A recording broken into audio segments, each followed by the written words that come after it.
It is a beautiful day, Lebanon. And I want iti mang panpanunot nga in that beautiful day where everybody was so busy doing their work. Tidak dumada dia daw nagitibal palayda, and suddenly, bang! There was a big explosion that had killed innocent people and innocent lives in that good, fair weather. Mangipakita na lang that life is not in our hands. We don't know nukat nung umay ti patay. But that tragedy that happened today is a heartbreaking news to every one of us. Thinking we are isagsagana tayo tibagbagi tayo, nga iwanan tayo kung matibagbagi tayo, nagtibalbalay tayo because of this pandemic namang mangyari. And even ito nung nagitibalay, there is not even safety there. Oh, it was a horrifying nga sitwasyon nga makita dis nawarak di sentro ti Libanon nga winara na tinagadung building, binurangit na tinagadung lugar, and it has killed a lot of people. That is also the same point ni Jesus Christ in his time. To bring iti point and to bring iti clarity nga kasjay iti kadagsen iti eternidad iti tao nga no kasjay kagrabi iti panakadadal iti biagda panakatayda ada pa iti mas grabe nga gururay iti tao. And we are talking about the judgment iti Dios. In Luke chapter 13 verse 1 hingga 95. There are two events nga inbaga ni Kristo Jesus to clarify di dadagsen nga iti agururay nga ukum. Agururay ti para ti aming nga tao katanga sinsinan.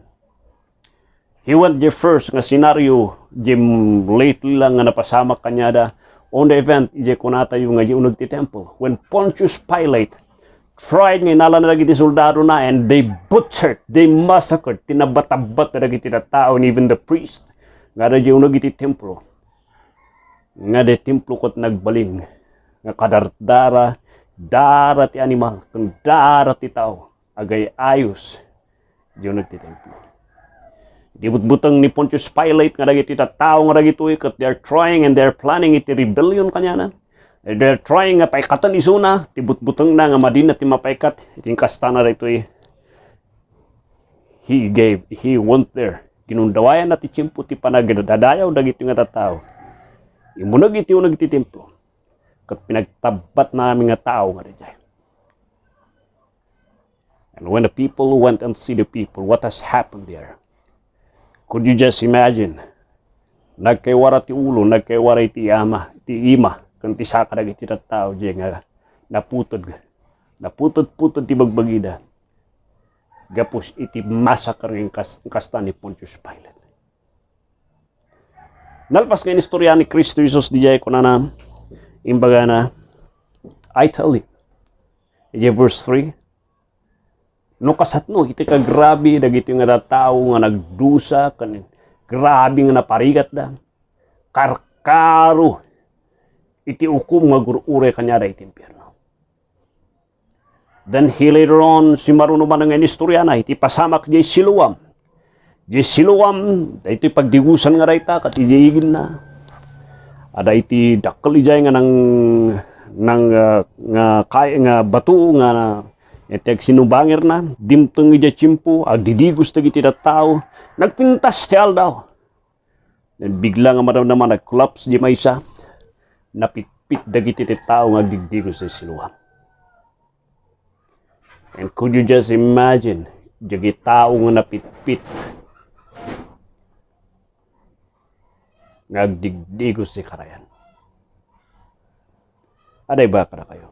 Kuna ni Kristo Jesus, I tell you, ibagak kada kay manan.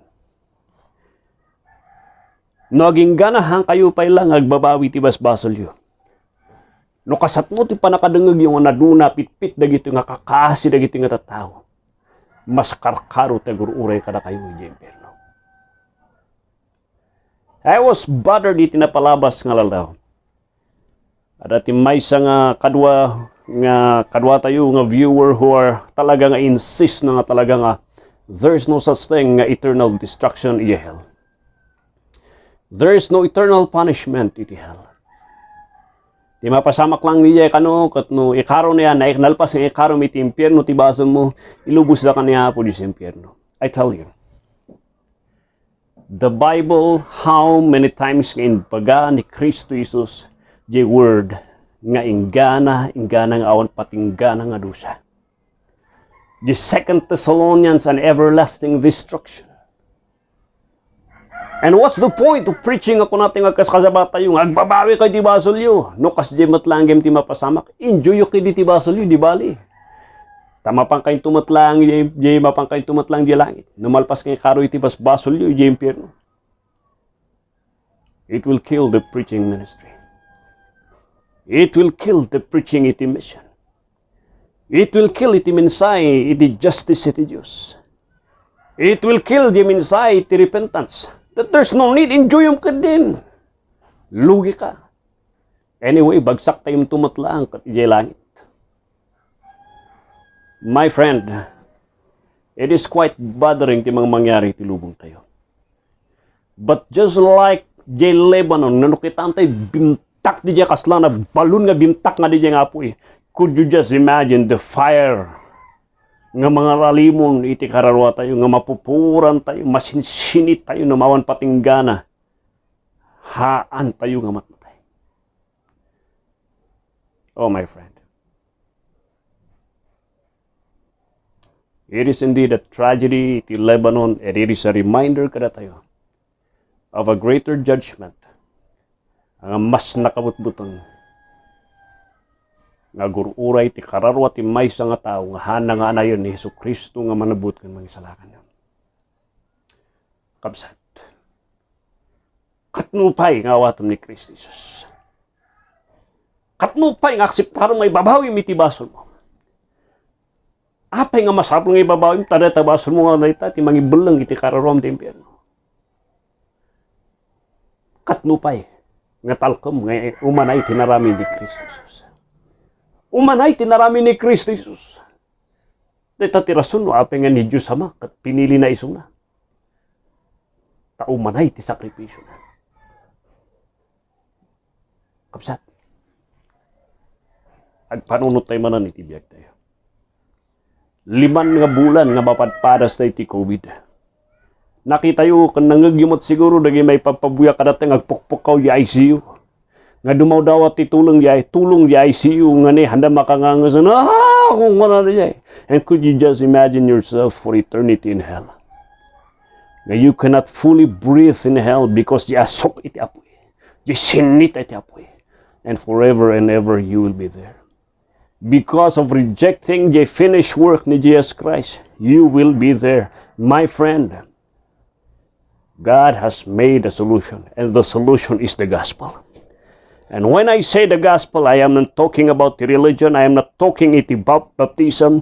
The gospel is the message nga insimpan niya po Diyos, inted niya po Diyos, plinano niya po Diyos, nga titaw kat masalbar isuna, nga haan nga madusa isuna, nga haan nga marit na ti ungat iti Diyos, iti baybeng nga kapapoy. And that gospel is the death, the burial, and the resurrection of Christ. Trusting it. Nga isulang ti makaisalakan. Dijay lang ti kasapulan ti tautap no may salakan isuna. And ibabawim ti basol mo. Data babaw, data kalbasol mo nga data nga mong ibabawi. Isu ti mangiwasit kanyam di impyerno. Kapsat. Pakpakasi kanyam. Isimpang pumati pamatim kini Kristo Jesus. And what a reminder kada tayo. These daily reminders nga nang mangyari ti lubong tayo is just a glimpse, is just a taste of what hell would be. Nga gururay ti kararwan, nuhaan mo nga awatan iso nga manubot kan mangisalakan mo. Pakpakasya kanyang kapsat. Pakpakasya kanunay.